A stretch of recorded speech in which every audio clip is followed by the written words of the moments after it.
From Fort Dodge to Anderson, Indiana.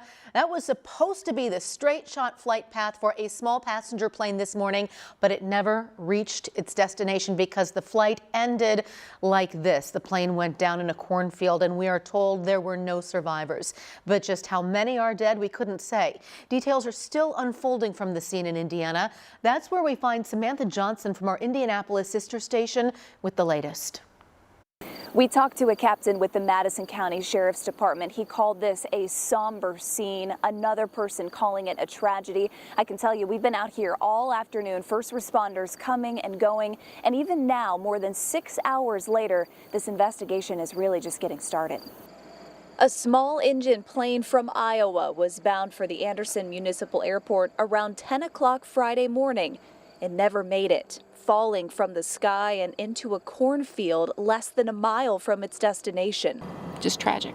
Vicki Sullinger was working at a Meriturf on the other side of the field when she heard the plane overhead. It didn't sound normal, but it was quick.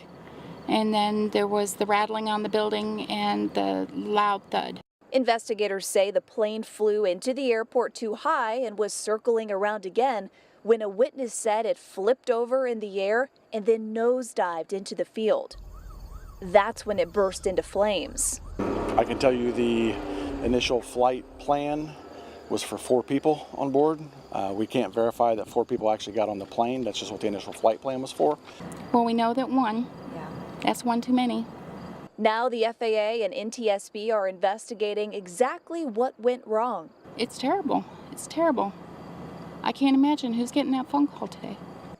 So the biggest questions tonight, were there 4 people on board that plane? And if so, who are they? We can tell you the Madison County coroner is actually working with medical examiners back in Iowa to answer those questions.